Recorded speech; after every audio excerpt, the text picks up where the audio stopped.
611 foot को खसी आसला हीराकूद जलभंडार जलस्तर विगत वर्ष में रेकर्ड भांगी आज जलस्तर 611.37 फुट्रे पहुंची। गत वर्ष यही समय जलस्तर 615 फुट थिबा बेले आजिर स्थिति को नहीं चिंतार नईकूलिया। वर्तमान हीराकूद जलभंडार आवश्यक 12,000 घनफुट थिबा जल उपर मुंडरू केवल 1,462 घनफुट पानी आसुची। छत्तीसगढ़ सरकार उपर मुंडरे समस्त बैरेज बंद कर देइथिबारु लगातार जल प्रवेश कमुची। आज स्थिति को नहीं चिंतार नईकूलिया लोके उपर मुंडरू केवल 1462 घनफुट पानी आसुची। 611 फुट को खसी आसला हीराकूद जलभंडार जलस्तर विगत वर्ष में रेकर्ड भांगी आज जलस्तर 611.37 फुट्रे पहुंची।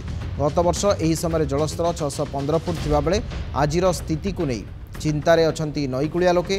वर्तमान हीराकूद जलभंडार आवश्यक 12,000 घनफुट थिबा बेले उपर मुंडरू केवल 1,462 घनफुट पानी आसुची।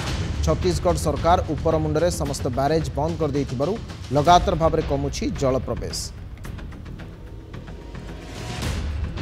विगत वर्ष यही समय 615 फुट जलस्तर रही बेले एवं 611 फुट को खसी आसी हीराकूद जलस्तर 611.37 फुट्रे पहुंची। समीर षडंगी अच्छा संबलपुर रिपोर्टर आम सहित जोड़ी होती। समीर 611 को खसी आसी जिला हीराकूद जलस्तर एवं जो जलस्तर विगत वर्ष मानक 615 फुट थिला एवं जल प्रवाह कमी गोटे छत्तीसगढ़ सरकार ये हूँ मनमानी एवं दादागिरी जहाद्वारा कि ओडिशा रे जल संकट वर्तमान देखादेव महानदी रे।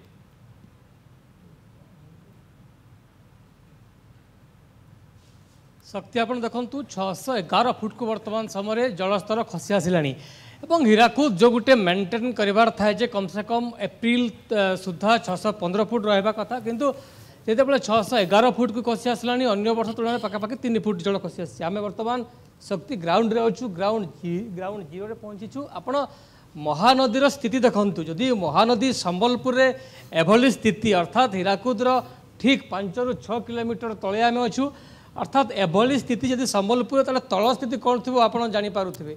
एवं विशेषकर जहाँ आम देखा पाइचु जितेबाला जो बॉर्डर अच्छी 66 गेट को संपूर्ण भाव में कलमा बंद कर देछि अर्थात कलमार सबू गेट शक्ति वर्तमान समय बंद।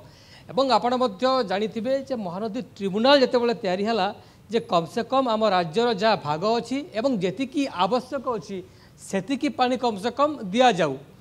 किंतु वर्तमान समय जो भाव में आम देखुचु आमर भाग जहाँ अच्छी राज्य सरकार कहीं चुप ताकू नहीं अनेक प्रश्न केवल पथर ही पथर जो एक्सक्लूसिव चित्र आप टीवी स्क्रीन रे देखी पारुथिबे शक्ति जे बड़ कथा होची जे राज्य सरकार वर्तमान कहीं चुप कहीं केंद्र सरकार को खंडीय पत्र लेखु नहांती एवं याठू बड़ कथा है जे जेतेबेले महानदी ट्रिब्यूनाल तैयारी करागला तापर मध्य कौनसी फल नहीं ट्रिब्यूनाल आसिले देखिले एवं यहाँ पर अध्यक्ष चेंज हो गला किंतु तापर महानदी टिके पानी नहीं।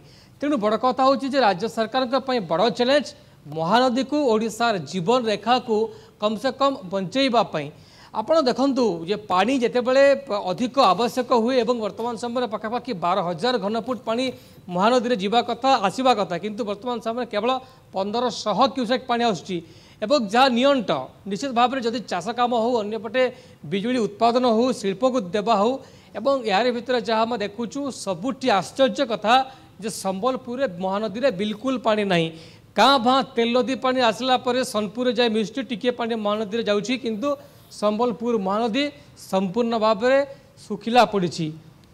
तेणु जहाँ मुझे देखुली शक्ति एवं आम जहाँ थे एवं ग्राउंड स्थिति जहाँ आम देखुले वर्तमान समय पानी डहल विकल नईकूलिया। तेणु वर्तमान समय राज्य सरकार एक बड़ चैलेंज जे किभली भाव छत्तीसगढ़ गेट खोल एवं विशेषकर कलमार जो 66 गेट वर्तमान संपूर्ण बंद रही आम राज्यर जहाँ भाग अच्छी सेतक पानी किभली भाव देव ताकू वर्तमान समय बड़ प्रश्न एवं समस्ते गोटे प्रश्न कर राज्यर जहाँ भाग अच्छी से पानी कम से कम दि जाऊ किंतु छत्तीसगढ़ सरकार गुंडागर्दी मनमानी स्पष्ट भाव में बारी पड़ी।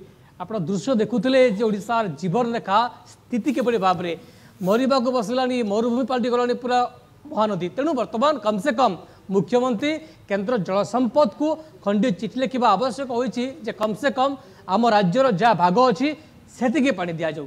शक्ति ठीक अच्छे अनेक अनेक धन्यवाद आपन सूचना पाई।